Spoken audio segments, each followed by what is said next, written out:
കണ്ണൂർ കണ്ണപുരം സ്ഫോടനത്തിലെ പ്രതി അനൂപ് മാലിക്കിന് ലഭിച്ചു പോന്നത് രാഷ്ട്രീയക്കാരുടെ വലിയ പിന്തുണയാണ്. വിവിധ കേസുകളിൽ പ്രതിയായിരുന്നപ്പോഴും നാട്ടിൽ പല പരിപാടികൾ നടത്തി ഇയാൾക്ക് രാഷ്ട്രീയ നേതാക്കൾ ആദരവ് നൽകിയ ചിത്രങ്ങൾ ഓരോന്നായി പുറത്തുവരികയാണ്. സ്ഫോടക വസ്തുക്കൾ കൈവശം വെച്ചതിന് ഉൾപ്പെടെ നേരത്തെ സമാനമായ 6 കേസുകൾ ഇയാൾക്കെതിരെ ഉണ്ടായിരുന്നതിന് ശേഷമാണ് കണ്ണപുരത്തെ വലിയ സ്ഫോടനം ഉണ്ടായത്. സ്ഫോടനം ഉണ്ടായതിനു ശേഷം നമ്മൾ കണ്ടതാണ് CPM-ന്റെയും കോൺഗ്രസിന്റെയും നേതാക്കളെല്ലാം തന്നെ പരസ്പരം പഴിചാരുകയാണ്. ഇത് CPM-നെ കേന്ദ്രങ്ങളിലേക്ക് സ്ഫോടക വസ്തുക്കളൊക്കെ എത്തിച്ചു നൽകുന്ന ആളാണെന്ന് കോൺഗ്രസും തിരിച്ച് കോൺഗ്രസിന് എത്തിച്ചു നൽകുന്ന ആളാണെന്ന് CPM നേതാക്കളും. വെറുതെ ഒരു പൊന്നാടി ഇട്ട് ആദരിച്ചാൽ പോരാ.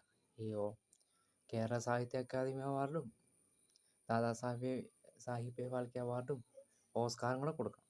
അന്ന് കഴിയുമ്പോൾ പൂർത്തിയായി. ഈ എന്തിനൊക്കെ ഇതിനൊക്കെ വിളിച്ചു കൂട്ടണേ ആൾക്കാർ? മറ്റേ എനിക്ക് സന്ദേശ സിനിമയ്ക്കകത്ത് ഒരാൾ മരിച്ചു പോയിട്ട് അയാളിങ്ങനെ തൻ്റെ പാർട്ടിക്കാരാക്കാൻ പോകില്ല. അതുപോലെ തന്നെയാണ് സ്വയം വഴി ആരുമാണ് മറ്റു പാർട്ടികൾ. ഇയാൾ മറ്റേ ടീമിൻ്റെ ആളാണ്, മറ്റേ ടീമിൻ്റെ. എന്തിനാണ് ഇങ്ങനെയുള്ള ആൾക്കാരൊക്കെ വിളിക്കണേ?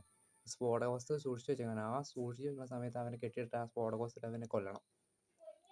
അതുപോലെ തന്നെയായിരുന്നു മറ്റേ എൻ്റെ എങ്ങാണ്ട് ചുട്ടു കൊന്ന ഒരുത്തനെ, BJP-യിലെ ഒരുത്തനെ ജയിലിൽ നിന്ന് ഇറക്കിയപ്പോൾ പൊന്നാടയിട്ട് മാലയിട്ട് സ്വീകരിച്ചത്.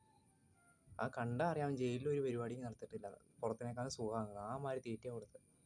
ജയിലിലും ഇതിനകത്ത് ഇവൻ്റെ സെയിം തന്നെയാണ്. ഇവൻ ജയിലിൽ കിടന്നപ്പോഴും ഇവന് VIP ട്രീറ്റ്മെൻറ്റാണ് കിട്ടിയത്. അതായത് സുഖവാസ കേന്ദ്രത്തിൽ പോണ പോലെ, ഗോവയ്ക്കൊക്കെ പോണ പോലെ അവൻ പോണത് ജയിലിൽ.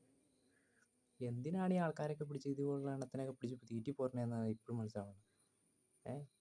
ഇവൻ്റെ മെയിൻ ധൈര്യം ഇത് തന്നെയാണ്. ഇവന്മാരെ ഇതുപോലുള്ള ക്രിമിനൽസിൻ്റെ മെയിൻ ധൈര്യം എന്തിനും എന്നെ സംരക്ഷിക്കുന്ന ആൾക്കാരുണ്ട്. അങ്ങനെ കുറ്റകൃത്യം കൂടും. ചില ചട്ടങ്ങളൊക്കെ മാറ്റി പിടിച്ചു കഴിഞ്ഞാൽ ഇതിനൊക്കെ വേരോടെ തന്നെ തീർക്കാൻ പറ്റും. കാരണം ഇവന് തിറ്റാൻ കൊടുക്കരുത്. ജയിലിൽ പട്ടിണിയിട്ട് അവൻ മരിക്കണം.